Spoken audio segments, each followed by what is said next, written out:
പരസ്പരം ഒന്നിച്ചിരുന്നാൽ അവർ അവരുടെ ഈമാൻ വർദ്ധിപ്പിച്ചിരുന്നു. പരസ്പരം അവർ സൂറത്തുൽ അസ്ർ പാരായണം ചെയ്ത് അവർ ഓർമ്മപ്പെടുത്തുമായിരുന്നു.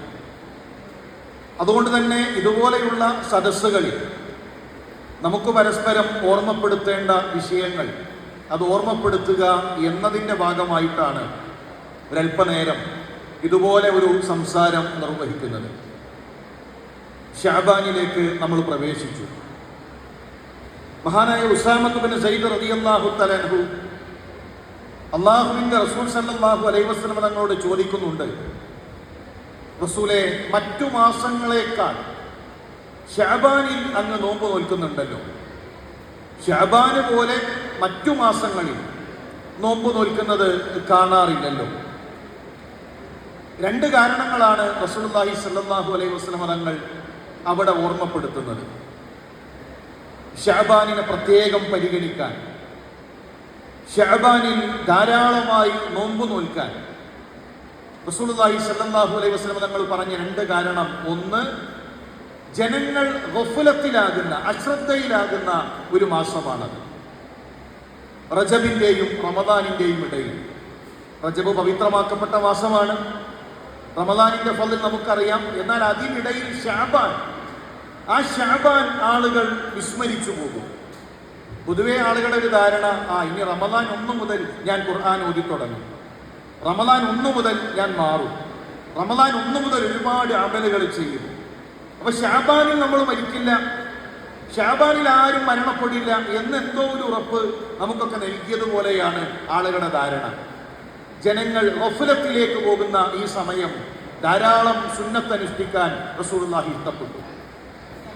രണ്ടാമത്തെ ഒരു കാരണം, വർഷത്തിൽ നമ്മുടെ അമലുകൾ ഉയർത്തപ്പെടുന്ന മാസമാണ്. എങ്കിൽ പ്രിയമുള്ളവരെ, അള്ളാഹു അമലുകൾ ഉയർത്തപ്പെടുന്ന ഈ മാസത്തിൽ, അള്ളാഹു പാപങ്ങൾ പുറത്തു കൊടുക്കുന്ന അബദുകൾക്ക്, അവന്റെ അടിമകൾക്ക് അള്ളാഹു പാപങ്ങൾ പൊറുക്കുന്ന ഈ മാസത്തിൽ 2 വിഭാഗം ആളുകൾക്ക് അല്ലാഹു തആല പുറത്തു കൊടുക്കുകയില്ല. ഇവിടെ എൻ്റെ ശബ്ദം കേൾക്കുന്ന പ്രിയപ്പെട്ട മുസ്ലിം സഹോദര, മുസ്ലിം സഹോദരി, വളരെ ഗൗരവത്തോടുകൂടെ ഞാനും നിങ്ങളും മനസ്സിലാക്കേണ്ട ഒരു വിഷയം. ഞാൻ ഈ കുടുംബത്തിന്റെ വിഷയത്തിലേക്ക് സുദീർഘമായി പ്രവേശിക്കുന്നില്ല. കാരണം മുമ്പ് ഹാരിസ് മൗലവിയുടെ പ്രസംഗം നമ്മൾ കേൾക്കുകയായിരുന്നു. നമ്മുടെ കുടുംബവുമായി ബന്ധപ്പെട്ടുകൊണ്ടുള്ള കാര്യങ്ങൾ അതിൽ നമ്മൾ മനസ്സിലാക്കി. ഏറ്റവും പ്രാധാന്യമുള്ളൊരു വിഷയം, ഷഅബാനിൽ മുഴുവൻ അബദിന്റെയും പാപങ്ങൾ അല്ലാഹു പുറത്തു കൊടുക്കുമ്പോൾ അതിൽ മാറ്റിവെക്കുന്ന ഒരു വിഭാഗം എന്നുള്ളത് ജീവിതത്തിൽ ശിർക്ക് വന്നവരാണ്, അല്ലാഹു അല്ലാത്തവരോട് വിളിച്ചു പ്രാർത്ഥിച്ചവരാണ്, അല്ലാഹു അല്ലാത്തവരോട് കാര്യങ്ങൾ തേടിയവരാണ്. അവർക്ക് അല്ലാഹു തആല പുറത്തു കൊടുക്കുകയില്ല. പ്രിയമുള്ളവരെ, വളരെ ഗൗരവത്തോടുകൂടെ ഞാനും നിങ്ങളും ആലോചിക്കേണ്ട വിഷയം, ഇസ്ലാമിലെ തൗഹീദ് എന്ന് പറഞ്ഞാൽ ലളിതമാണ്. ഇസ്ലാമിലെ തൗഹീദ് എന്നുള്ളത് അത് ഏതൊരു മനുഷ്യനും മനസ്സിലാകുന്ന രൂപത്തിൽ വ്യക്തമായി കൃത്യമായി അള്ളാഹു പറഞ്ഞ ആദർശമാണ്. അതിലെ ഒരു ക്ലാരിറ്റിയുടെ കുറവില്ല. എന്നാൽ അത് മനസ്സിലാക്കാതെ പലപ്പോഴും മുസ്ലിം സമുദായം കടന്നു പോകുന്നു എന്നത് സങ്കടകരമായ കാര്യമാണ്. എത്ര വ്യക്തമായിട്ടാണ് റസൂലുള്ളാഹി പഠിപ്പിച്ചത്, വമൻ യദ്ഉ മിൻ ദൂനില്ലാഹി നിദ്ദൻ ദഖലന്നാർ. മുസ്ലിങ്ങളിൽ ഒരാൾക്കും ഇതിൽ ഒരു വാക്കിന്റെയും അർത്ഥം അറിയാത്തതില്ല. മൻ യദ്ഉ, മൻ, ആരെങ്കിലും ഒരുവൻ, നമുക്ക് അർത്ഥമറിയാം. യദ്ഉ, ദആ, യദ്ഉ, ദുആ, പ്രാർത്ഥന. ആരെങ്കിലും ഒരാൾ പ്രാർത്ഥിച്ചാൽ, ആരെങ്കിലും ഒരാൾ ദുആ ചെയ്താൽ, ഇനി അവിടെ ഒരു വ്യക്തതക്കുറവില്ല, അവിടെ ഒരു തിരിയാത്ത പ്രശ്നമില്ല. ആരെങ്കിലും ഒരാൾ പ്രാർത്ഥിച്ചാൽ അല്ലാഹുവിനു പുറമെ ആരാകട്ടെ, വലിയാകട്ടെ, നബിയാകട്ടെ, ജാറത്തിൽ കിടക്കുന്ന ശൈഖുകളാകട്ടെ, ബാബയാകട്ടെ, ബീവിയാകട്ടെ, തങ്ങളാകട്ടെ, എന്താകട്ടെ, അല്ലാഹുവിനു പുറമെ ദുആ ചെയ്താൽ ദഖലന്നാർ, ഇസ്ലാമിക വിശ്വാസപ്രകാരം അത് നരകം ലഭിക്കുന്ന കർമ്മമാണ്. കാരണം ഖാലിഖായ, സൃഷ്ടിച്ച, അന്നം നൽകുന്ന, ഉപജീവനം നൽകുന്ന റബ്ബിനു പുറമെ അല്ലാഹുവല്ലാത്തവരിലേക്ക് കൈകൾ നീട്ടുക എന്നുള്ളത് ഗൗരവമേറിയ പാപമാണ്.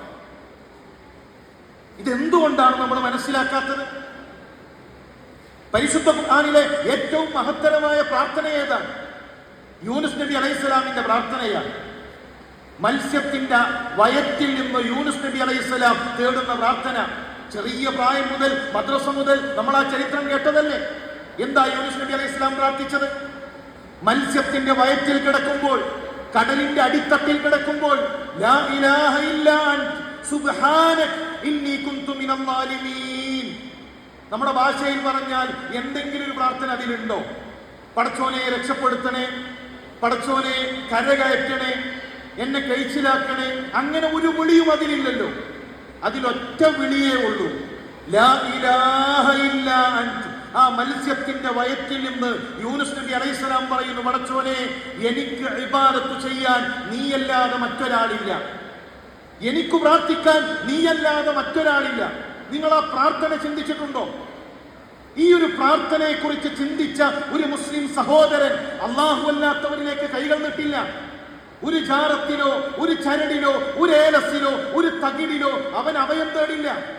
യൂനുസ് നബി ചോദിക്കുന്നത് മത്സ്യത്തിന്റെ വയറ്റിലാണ്. മത്സ്യം കടലിന്റെ അടിത്തട്ടിൽ, അതിനു മുകളിൽ ആകാശമുണ്ട്. ഒന്നാം ആകാശത്തിലാണ് അല്ലാഹു നക്ഷത്രങ്ങളെ സംവിധാനിച്ചിട്ടുള്ളത്. വലഖദ് സയ്യന്ന സമാഅ ദുനിയ ബിമസാബീഹ്. ഒന്നാം ആകാശത്തെ വിളക്കുകൾ കൊണ്ട്, നക്ഷത്രങ്ങൾ കൊണ്ട് അലങ്കരിച്ചവനാണവൻ. ആ നക്ഷത്രങ്ങൾ മുഴുവൻ ഒന്നാം ആകാശത്തിലാണ്. ഒന്നാം ആകാശത്തിന് മുകളിൽ രണ്ടാം ആകാശമുണ്ട്, 7 ആകാശങ്ങളുണ്ട്. 7 ആകാശത്തിന് മുകളിൽ കടലുണ്ട്, കടലിന് മുകളിൽ അർശുണ്ട്, അർശിൽ ഉപവിഷ്ടനായ റബ്ബ്, 7 ആകാശങ്ങൾക്ക് ഉപരിയിലുള്ള റബ്ബ്. മത്സ്യത്തിന്റെ വയറ്റിൽ കിടന്നുകൊണ്ടുള്ള യൂനുസ് നബി അലൈഹിസ്സലാമിന്റെ പ്രാർത്ഥന കേട്ട് ഉത്തരം നൽകുമ്പോൾ, അങ്ങനെ ഒരു റബ്ബ് നമുക്കുണ്ടാകുമ്പോൾ, വഇദാ സഅലക ഇബാദി അന്നി ഫഇന്നി ഖരീബ്, എന്റെ അടിമകൾ എന്നെ കുറിച്ച് ചോദിച്ചാൽ പറയുക ഞാൻ സമീപസ്ഥനാണ്. ഉത്തരം നൽകൂല എന്നല്ല, ഇടനിലക്കാരെ സ്വീകരിക്കണമെന്നല്ല, ഔലിയാക്കളില്ലാതെ ജാറത്തിൽ ചെന്ന് ചോദിക്കാതെ ഉത്തരം നൽകില്ല എന്നല്ല. ഇന്നി ഖരീബ്, ഞാൻ സമീപസ്ഥനാണ്, ഞാൻ സമീപസ്ഥനാണ്. പ്രിയമുള്ള സഹോദര, ആ സമീപസ്ഥനായ ഉത്തരം നൽകുന്ന നമ്മുടെ റബ്ബിനോട് ചോദിക്കാതെ എങ്ങനെയാണ് നമുക്ക് ഏതെങ്കിലും മനുഷ്യരോട്, ഏതെങ്കിലും വ്യക്തികളോട്, ഏതെങ്കിലും വസ്തുക്കളോട് ചോദിക്കാൻ കഴിയുക? മാലക്കും ലാ തർജൂന ലില്ലാഹി വഖാറ. മനുഷ്യരെ എന്തു പറ്റി? ആ റബ്ബിന് നിങ്ങൾ ഒരു ഗാംഭീര്യവും നൽകുന്നില്ലേ? അള്ളാഹുവിനെ ഒഴിവാക്കിക്കൊണ്ടാണ്, സട്ടാവിനെ ഒഴിവാക്കിക്കൊണ്ടാണ്, സട്ടാവല്ലാത്ത മനുഷ്യരായ നമ്മളെപ്പോലെ രോഗങ്ങളുള്ള, നമ്മളെപ്പോലെ പ്രയാസങ്ങളുള്ള, നമ്മളെപ്പോലെ ഈ ഭൂമിയിൽ ജനിച്ച് ഈ ഭൂമിയിൽ മരണപ്പെട്ട മനുഷ്യരോട് കൈകൾ നീട്ടുന്നത്. ഇത് വളരെ ഗൗരവമേറിയ വിഷയമാണ്. ഈ ശിർക്ക് ജീവിതത്തിൽ വന്നാൽ, ഈ ശിർക്ക് ജീവിതത്തിൽ വന്നാൽ പ്രിയമുള്ള സഹോദര, നാളെ പരലോകം നഷ്ടമാണ്. അതുകൊണ്ടാണ് റസൂലുള്ളാഹി സ്വല്ലല്ലാഹു അലൈഹി വസല്ലം തങ്ങൾ ഈ വിഷയം ഏറ്റവും പ്രാധാന്യത്തിൽ ജനങ്ങളെ പഠിപ്പിച്ചത്. ഇത് ഗൗരവത്തിൽ നമ്മൾ തിരിച്ചറിയണം. ഈ ജീവിതം വളരെ ചെറുതാണ്, ഈ ജീവിതം വളരെ ചെറുതാണ്. ദുനിയാവിന്റെ പച്ചപ്പ് പ്രിയമുള്ളവരെ നമ്മളെ മറപ്പിച്ചു കളയരുത്. ഏത് സമയത്തും ഈ ലോകത്ത് നിന്ന് വിട പറയേണ്ടവരാണ് എന്ന ബോധത്തോടുകൂടെ നമ്മൾ ജീവിക്കുക. ഞാൻ തിരൂര് റെയിൽവേ സ്റ്റേഷനിൽ നിൽക്കുന്ന സമയത്ത് ഒരു പ്രോഗ്രാമിന് വേണ്ടി പോകാൻ വേണ്ടി, തൃശ്ശൂരിൽ പ്രോഗ്രാമിന് വേണ്ടി തയ്യാറായി നിൽക്കുന്ന സമയത്ത് ട്രെയിൻ ഇങ്ങനെ വന്നു നിന്നു. ആ ട്രെയിൻ ഓടിത്തുടങ്ങിയപ്പോൾ ഒരു ചെറുപ്പക്കാരൻ പെട്ടെന്ന് ആ ട്രെയിനിൽ നിന്ന് താഴേക്ക് ഇറങ്ങി. ഇറങ്ങുന്നതും അയാൾ ആ ട്രാക്കിലേക്ക് വീണു. ആ ചെറുപ്പക്കാരൻ മരണപ്പെട്ടു. ഒരു ഭീകരാന്തരീക്ഷത്തിലേക്ക് തിരൂർ റെയിൽവേ സ്റ്റേഷൻ മാറാൻ ആളുകളൊക്കെ പേടിച്ച് നോക്കി നിൽക്കാൻ. പ്ലാറ്റ്ഫോമിൽ രക്തം തളം കെട്ടി നിൽക്കുന്നു. ട്രെയിന് പോയതിനു ശേഷം ഒരു പ്ലാസ്റ്റിക് തുണിയിൽ ആ മനുഷ്യന്റെ മാംസങ്ങൾ അവിടെയുള്ള ഉദ്യോഗസ്ഥർ ഒരുമിച്ച് കൂട്ടി. ആ പ്ലാസ്റ്റിക് കവറിന്റെ 2 ഭാഗവും കെട്ടി പ്ലാറ്റ്ഫോമിൽ ഒരു മരമുണ്ട്, ആ മരത്തിന്റെ ഒരു മൂലയിലേക്ക് ആളുകൾ മാറ്റിവെച്ചു. ചില സ്ത്രീകൾ വന്ന് പ്ലാറ്റ്ഫോം അടിച്ചുവാരി വൃത്തിയാക്കി വെള്ളം തളിച്ചത് ക്ലീൻ ചെയ്തു, ട്രാക്കില് ക്ലീൻ ചെയ്തു. ഇപ്പൊ ഒരാൾ സ്റ്റേഷനിൽ വന്ന് നോക്കിക്കഴിഞ്ഞാൽ അവിടെ അങ്ങനെ ഒരു അപകടമോ ഒരു മരണമോ നടന്നൊന്നും തന്നെയില്ല. എല്ലാം പഴയതുപോലെ നടക്കുന്നു. ആളുകൾ അവരുടെ ട്രെയിനിന് വേണ്ടി ഓടുന്നു, കച്ചവടക്കാർ നടക്കുന്നു. ഒരു മരണം നടന്ന ഒരു പ്രതീതിയും അവിടെയില്ല. ഞാൻ അവിടെ ആലോചിച്ചൊരു വിഷയം, ആ മരച്ചുവട്ടിൽ ഒരു പ്ലാസ്റ്റിക് കവറിൽ കുറച്ചു മാംസകഷ്ണങ്ങളായി ഒരു മനുഷ്യൻ കിടക്കാൻ. അയാളുടെ ബാഗ് തുറന്നു നോക്കിയപ്പോ, പോലീസുകാർ നോക്കിയപ്പോ അതിൽ ലൈസൻസ് ഉണ്ട്.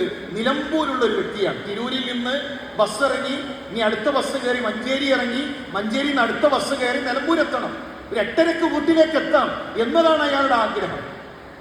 ആ ബാഗിൽ കുറച്ച് മിഠായിപ്പൊതികളുണ്ട്, കുറച്ച് കളിപ്പാട്ടങ്ങളുണ്ട്, അയാളുടെ ഡ്രസ്സ് മടക്കി അയൺ ചെയ്തു വെച്ചിട്ടുണ്ട്. നിങ്ങൾ ചിന്തിച്ചിട്ടുണ്ടോ? ഒരു 6:30 വരെ, ഒരു 6:20 വരെ നമ്മളെപ്പോലെ മക്കളെ കുറിച്ച് സ്വപ്നങ്ങളുള്ള ഒരു മനുഷ്യൻ, നമ്മളെപ്പോലെ വീട്ടിലെത്താൻ ആഗ്രഹമുള്ള ഒരു മനുഷ്യൻ, നമ്മളെപ്പോലെ മക്കളെ കാണാൻ, ഭാര്യയെ കാണാൻ കൊതിയുള്ള ഒരു മനുഷ്യന്റെ ജീവിതം ഒരു കണ്ണിമ വെട്ടുന്ന നേരം കൊണ്ടാണ് മാറുന്നത്. ഒരു കണ്ണിമ വെട്ടുന്ന നേരം കൊണ്ട് ഒരു മനുഷ്യന്റെ അവസ്ഥ മാറാൻ. എന്താണ് ഈ മനുഷ്യന്റെ മരണത്തിനപ്പുറം സംഭവിക്കുന്നത്? മനുഷ്യരെ, ഈ മനുഷ്യന്റെ മരണത്തിനപ്പുറം എന്ത് സംഭവിക്കുന്നു? ആ മനുഷ്യൻ മരിച്ചു, അതോടുകൂടെ എല്ലാം അവസാനിച്ചു. ഡോക്ടർ ഉസ്മാൻ എന്നു പേരുള്ള ഒരു നിരീശ്വരവാദി ഉണ്ടായിരുന്നു. അദ്ദേഹം അങ്ങാടിയിൽ വന്നിട്ട് ഒരു ചിത്രം ഇങ്ങനെ വരക്കും. എന്നിട്ട് ചോദിക്കും, നിങ്ങളുടെ ദൈവത്തിന് തലയുണ്ടോ? അപ്പൊ ചില ആളുകൾ ഇല്ല എന്ന് പറയും, അപ്പൊ അത് വായിക്കും. കൈയുണ്ടോ? ഇല്ല, അപ്പൊ കയ്യും വായിക്കും. കാലുണ്ടോ? അപ്പൊ കാലും വായിക്കും. അവസാനം എല്ലാം വായിച്ചിട്ട് പറയും, കണ്ടോ, ദൈവമില്ല, ദൈവമില്ല. നിരീശ്വരവാദിയായിരുന്നു. ഏറനാട് എന്ന പ്രദേശം ഒരു കാലഘട്ടം നാടകങ്ങൾക്ക് പ്രസിദ്ധമായൊരു നാടാണ്. അങ്ങനെ നാടകങ്ങളിലൂടെ മരണത്തിനപ്പുറം ഒരു ജീവിതമില്ല എന്നതിനെ അദ്ദേഹം ഇങ്ങനെ പരിഹസിച്ച് എഴുതിക്കൊണ്ടിരുന്നു. എന്നിട്ട് അദ്ദേഹം പറഞ്ഞു, ഞങ്ങൾക്ക് സ്വർഗം വേണ്ട, ഞങ്ങൾക്ക് നരകം വേണ്ട, സ്വർഗ നരകങ്ങളുടെ മിഠായിപ്പൊതികൾ ഞങ്ങൾക്ക് ആവശ്യമില്ല. അപ്പോഴാണ് അദ്ദേഹത്തിന്റെ ഏറനാട്ടിലെ ആദ്യത്തെ MBBS ഡോക്ടറാണ്. അദ്ദേഹത്തിന്റെ ക്ലിനിക്കിലേക്ക് അവിടെ ചോലനായ്ക്കൽ വിഭാഗത്തിലെ ഒരു മനുഷ്യൻ, ആദിവാസിയായ ഒരു മനുഷ്യൻ ട്രീറ്റ്മെന്റിന് വേണ്ടി ഓടി വരാൻ. ട്രീറ്റ്മെന്റ് കഴിഞ്ഞു, പണം ചോദിച്ചപ്പോ ഇദ്ദേഹം പോക്കറ്റ് തപ്പി നോക്കിയപ്പോ ഓടി വരുന്ന ഓട്ടത്തിൽ എവിടെയോ പണം വീണു പോയിട്ടുണ്ട്. ഇപ്പൊ കയ്യിൽ പൈസ ഇല്ല. അപ്പൊ ഡോക്ടർ ഉസ്മാൻ പറഞ്ഞു, ശരി, നിങ്ങൾ പണം നൽകേണ്ടതില്ല, നിങ്ങൾ തിരിച്ചു പോയിക്കോളൂ. അപ്പൊ ഇയാൾ പറഞ്ഞു, അത് ശരിയാകില്ല, നിങ്ങൾ എനിക്കൊരു നന്മ ചെയ്താൽ ഞാൻ തിരിച്ച് നിങ്ങൾക്കൊരു നന്മ ചെയ്യണമല്ലോ. ശരി, എങ്കിൽ നിങ്ങൾ തരാമെന്ന് പറഞ്ഞിട്ട് നിങ്ങൾ പോയിക്കോളൂ, എപ്പോഴെങ്കിലും നിങ്ങൾ തന്നാൽ മതി. അതിന് അദ്ദേഹം തിരിച്ചു കൊടുത്ത മറുപടി, ഞാൻ തരാമെന്ന് പറഞ്ഞ് ഞാൻ പോയിട്ടുണ്ട് എങ്കിൽ, ഞാനത് നൽകിയിട്ടില്ല എങ്കിൽ ഉടയതമ്പുരാൻ ചോദിക്കൂലേ? ഇത് ചോദിക്കുന്നൊരു പടച്ചോനില്ലേ? ഞാനൊരു കാര്യം ചെയ്യാം, തരാമെന്ന് പറഞ്ഞിട്ട് ഞാൻ ഇവിടുന്ന് പോയാൽ ഞാനത് നൽകിയിട്ടില്ലെങ്കിൽ ഉടയതമ്പുരാനോട് ഞാൻ എന്തു പറയും? ഡോക്ടർ ഉസ്മാൻ അത്ഭുതപ്പെട്ടു പോയി. എങ്ങനെയാണ് കാട്ടിൽ കടിയുന്ന ഈ മനുഷ്യന്റെ മനസ്സിൽ ഒരു ഉടയതമ്പുരാൻ എത്തിയത്? ഒരു നന്മ ചെയ്തിട്ട് അതിനെ തിരിച്ചൊരു നന്മ ചെയ്യണമെന്ന് പഠിപ്പിച്ച, ഒരു കാര്യം ചെയ്യാമെന്ന് പറഞ്ഞ് ചെയ്തിട്ടില്ല എങ്കിൽ ചോദ്യം ചെയ്യുന്നൊരു ഉടയതമ്പുരാൻ. അന്ന് രാത്രി അദ്ദേഹം നാടകം എഴുതാണ്. ആയിഷ എന്നാണ് ആ നാടകത്തിന്റെ പേര്. ആ നാടകം ഇങ്ങനെ എഴുതി അവസാനം അദ്ദേഹം എഴുതി, ആയിഷ ആത്മഹത്യ ചെയ്തു എന്നിട്ടൊരു ചോദ്യചിഹ്നം. ആയിഷ ആത്മഹത്യ ചെയ്തു, ഒരു ചോദ്യചിഹ്നം അദ്ദേഹം ഇട്ടു. ഈ ആത്മഹത്യക്ക് ശേഷം, ഈ മരണത്തിന് ശേഷം എന്തു സംഭവിക്കുന്നു? മനുഷ്യരെ ചിന്തിക്കുക. എത്രയോ തലമുറകൾ ഇവിടെ കടന്നുപോയി. മരണത്തിന് ശേഷം എന്തിന് നന്മ ചെയ്യണം? എന്തിന് നന്മ ചെയ്യണം? അദ്ദേഹം ആലോചിച്ചു. ആ ആലോചനയുടെ ഉത്തരമായിരുന്നു അശ്ഹദു അല്ലാ ഇലാഹ ഇല്ലല്ലാഹ് അശ്ഹദു അന്ന മുഹമ്മദ് റസൂലുള്ളാഹ്. ഇസ്ലാമിക ചരിത്രത്തിൽ, കേരളീയ പ്രബോധന ചരിത്രത്തിൽ ഡോക്ടർ ഉസ്മാൻ സാഹിബിന്റെ കനപ്പെട്ട ഗ്രന്ഥങ്ങൾ നമുക്ക് കാണാൻ സാധിക്കും. മരണം അവസാനമല്ല മനുഷ്യരെ, മരണം അവസാനമല്ല. അയഹ്സബുൽ ഇൻസാനു അൻ ലൻ നജ്മഅ ഇദാമ ബലാ ഖാദിരീന അലാ അൻ നുസവ്വിയ ബനാന. മനുഷ്യർ കരുതുന്നുണ്ടോ അവന്റെ എല്ലുകളെ നാം ഒരുമിച്ച് കൂട്ടില്ല എന്ന്? കബറിൽ അടക്കിയാൽ, സെമിത്തേരികളിൽ മറവ് ചെയ്താൽ, പുണ്യഗംഗാ തീർത്ഥങ്ങളിൽ ഒടുക്കിയാൽ മരണത്തോടുകൂടെ എല്ലാം അവസാനിച്ചു. ഈ ലോകത്ത് ഞാൻ സുഖിച്ച്, ഞാൻ രസിച്ച്, ഞാൻ എങ്ങനെ എന്റെ ജീവിതം അടിച്ചു പൊളിക്കും, മരണത്തിനപ്പുറം അങ്ങനെ ഒരു സ്വർഗ നരകത്തിന്റെ മിഠായി പൊതികളില്ല എന്ന് പറഞ്ഞാൽ മനുഷ്യരെ അവസാനിക്കുമെന്ന് നിങ്ങൾ കരുതുന്നുണ്ടോ? നിങ്ങളുടെ വിരൽത്തുമ്പുകൾ വ്യത്യസ്തമാണ്, നിങ്ങളുടെ കൺപീലികൾ വ്യത്യസ്തമാണ്. ലോകത്തുള്ള ഓരോ മനുഷ്യനെയും വ്യത്യസ്തങ്ങളായി സൃഷ്ടിച്ചറപ്പ് നിങ്ങളെ കൊണ്ടുവരിക തന്നെ ചെയ്യും. ആ ലോകം സത്യമാണ്. അവിടെ നന്മകൾ ചെയ്തവർക്കാണ് സ്വർഗം. അവിടെ തിന്മകൾക്ക് അതിനുള്ള അവർ അനുഭവിക്കേണ്ടി വരും എന്നത് സത്യമാണെങ്കിൽ ജീവിതത്തെ ഗൗരവത്തിൽ ചിന്തിക്കുക, നന്മകളിലേക്ക് മടങ്ങുക. ഏറ്റവും വലിയ നന്മ സൃഷ്ടിച്ച സത്താവിനെ മാത്രമേ ആരാധിക്കൂ എന്ന തൗഹീദാണ്. അത് തിരിച്ചറിഞ്ഞുകൊണ്ട് ജീവിതത്തെ ക്രമീകരിക്കാൻ സാധിക്കണം. ഒരു കാര്യം കൂടെ പറഞ്ഞ് ഞാൻ എൻ്റെ വാക്കുകൾ അവസാനിപ്പിക്കും. പ്രിയമുള്ളവരെ, ബന്ധങ്ങൾക്ക് വില കുറയുന്ന ഒരു കാലഘട്ടത്തിലാണ് നമ്മളുള്ളത്. ഒരു നിരീശ്വരവാദിയുടെ ഒരു പോസ്റ്റ് കണ്ടു. ഉമ്മ മരിച്ചപ്പോൾ അയാൾ എഴുതിയ വരികളാണ്. വളരെയധികം മനസ്സിന് പ്രയാസമുണ്ടാക്കി. എങ്ങനെയാണ് ഒരു ഉമ്മയെ ഈ രൂപത്തിൽ നോക്കിക്കാണാൻ കഴിയുന്നത്? ഇസ്ലാം പഠിപ്പിക്കുന്ന ഒരു സംസ്കാരമുണ്ട്. മനുഷ്യരെ മാതാപിതാക്കളെ പരിഗണിക്കണമെന്ന, ആ മാതാവാണ് നിങ്ങളുടെ സ്വർഗമെന്നതാണ് ഇസ്ലാം പഠിപ്പിക്കുന്നത്. നമ്മുടെ സ്വർഗം നമ്മുടെ ഉമ്മയാണ്. നമ്മുടെ സ്വർഗത്തിന്റെ മധ്യവാതിലാണ് നമ്മുടെ ഉപ്പ. അത് മറക്കാതെ അവരെ പരിഗണിക്കണം. മസ്ജിദ് നബവിയോട് ചേർന്ന് നിൽക്കുന്ന ഒരു കൊച്ചു പള്ളി, അവിടെ ഒരു ചെറുപ്പക്കാരൻ നിസ്കരിക്കുന്നുണ്ട്. ഒരാൾ ആ പള്ളിയിലേക്ക് കയറി വന്നപ്പോ അവിടെ ഒരു ചെറുപ്പക്കാരൻ നമസ്കാരം കഴിഞ്ഞ് ഖുർആൻ ഓതുന്നതാണ് കാണുന്നത്.